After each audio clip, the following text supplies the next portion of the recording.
What's up, ladies and gentlemen? It's Captain Trucker. Welcome back to the channel. Today we have a very special discussion. I want to talk about raising your dual citizen kids in the Philippines education system as opposed to back in America. So my son's a dual citizen. He's an American and Filipino. I'm an American, obviously.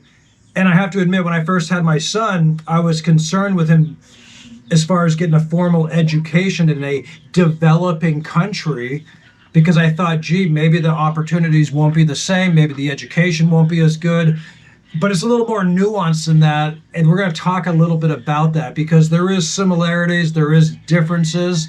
The purpose of this video is not to say one's better than the other, because I think they're just different, okay? And differences should be embraced, mostly. So anyway, real quick story, all right? So yeah, I was concerned a long time ago. Like I said, I think some of that was because I was still alive before the days of social media. So I think my understanding of parts of the developing world, like the Philippines, and the education system was limited, right? So I think I just heard maybe just the general kind of propaganda that you hear in the West when it comes to developing countries. And it's usually not the highest image of education. But the truth is, like, when you're comparing stuff like illiteracy rates or basic literacy or functional literacy, I think it's called, maybe, they're actually not that far off, the differences, as far as like how many people in the population are actually illiterate in America versus the Philippines. And it's kind of remarkable in a way. It's actually pretty shocking. So, I mean, you know, obviously not all education is tied up into a country having resources and money and clean roads and nice buildings and all that kind of stuff, right? So anyway, but I want to talk about the differences too in private schools versus public schools, and we'll do some cost comparisons as well.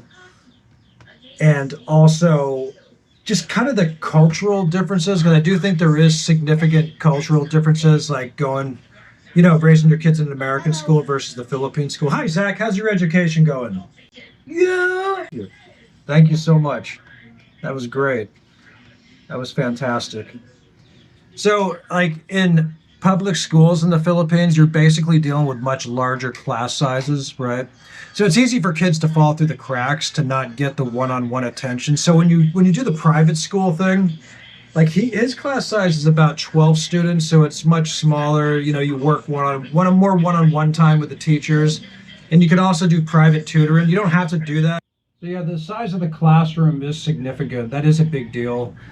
And so you will get smaller classroom sizes in private schools. That's the bottom line. Also, the tuition, when you're talking private schools versus international schools. Now, some people believe that like international schools are like the best place to put kids. Like I was talking to this British guy, came on the channel, and he goes, oh, all the kids with the best opportunities in life all go to the international schools in Manila. Otherwise, they just won't have the same opportunity. And it's kind of, I don't really buy that, right? I mean, well, no, excuse me. He said all the brilliant minds go to international school. So I think, you know, brilliant minds obviously are pretty much anywhere in the world at any given time. I think some of that you're just paying for the prestige, right? So I mean, you look at private schools and you're paying about $800 to $2,700 a year. International schools is about $17,000 a year, okay? And I kind of question the differences in curriculum. We could make a separate video about that, but they're not too far off. So you're kind of paying for the prestige, folks. It's like in California, you know, going to a university versus a state college. And then, you know, like in the US, elite private schools run you about $30,000 to $60,000 per year. So there you go. A lot more focus on like character formation in Philippines education, I've noticed. There seems to be broader, more of an emphasis in the learning style as on memorization as opposed to maybe some analytical thinking. That's just what I've read. I don't know if that's true. It could be. And there's also a lot of events too. I couldn't believe how many like stage events my son does. They're doing this thing called like the United Nations. So there seems to be like school holidays every couple weeks. I guess that's cool. So a lot of holidays, a lot of stage events. The Filipinos like being on stage. They like their performances and whatnot. So there you go. Obviously you're going to get bilingual too, so you get more multilingual type of classes and stuff like that. Kids can speak more than one language, and they do teach the curriculum in English as well in the Philippines. But yeah, I think private schools are kind of the sweet spot because you're not you know paying 17,000 a year more or less for some prestige school, I guess. That's a big deal for some people.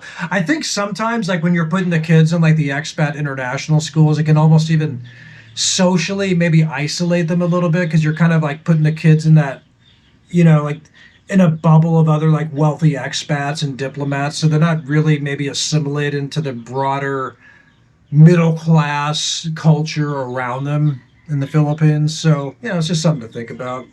But hey, different strokes for different folks. I mean, I'm not going to sit here and say bad things about the U.S. education system because it's pretty good, right? In the Philippines, you're dealing with a more family-oriented type of society in general. Like my son's mom is with him every day at school. Like a lot of the mothers, they just hang out at the school, like not in the classroom, but outside. And they're kind of there, like they're overseeing it, right? And then he goes to the tutor. And you can get tutors here for about 1,000 pesos a week, somebody to work, with your son or daughter one on one for like an hour, maybe 3 days a week or something like that. And there's also I use like time for learning. It's these at home curriculums and modules. They're very interactive. They go through like K through 12 and highly educational stuff, covers all subjects, and it's very interactive. The kids like to play it. My son likes to use it. It kind of combines education with games and stuff like that, so it's pretty cool. It's good stuff. So, I think, education's largely not necessarily about geography or whether you're in the prestigious international school versus private school. I think it really comes down to the family and how involved you are, right? And sometimes in developing countries and poverty situations, you do have families that are struggling, man, just to find food and water every day. And, there might be alcohol involved. So they might not be prioritizing overseeing their kids' education as much, right? Like when you're in real poverty, you have other concerns at play. But as far as the curriculum, it's basically the same as like US standards.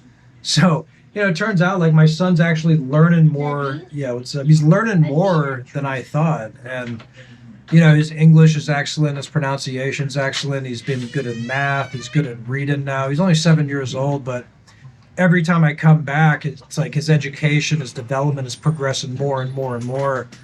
So I'm very happy to see that. It's very reassuring because, like I said, like legitimately at first, I really didn't know, and I was concerned. But it turns out, I think the education systems here are arguably better in some ways. You could make the argument, but that's just an opinion. It's pretty much individual experiences. I get a lot of like OFWs that come on the channel and they say great things about the Filipino education system. There's a lot of successful OFWs, obviously, engineers, accountants, nurses, people that work in different professions. And they say really good things about the Philippines education system. So far for me as an expat dad, it's working out well. Son, how's your education going? You good? You learning stuff? Yeah. Okay. He's just saying, yeah. More character formation, more memorization, more stage time, more public speaking, more music events, a little more holidays than the U.S. school system, but pretty much the same curriculum. Obviously, there's going to be differences as far as, I guess, probably teaching U.S. history and stuff like that, but from what I've seen so far, my son's doing really well in the Philippines education system as an American, as a Filipino. He understands Ilonggo and he can speak Tagalog and understand it as well. So I think he's doing good. Anyway, share your thoughts on this if you've had experience with this as an expat. What do you think about raising your kids here in the Philippines? Let me know. It's Captain Trucker. You guys take care. Bye bye.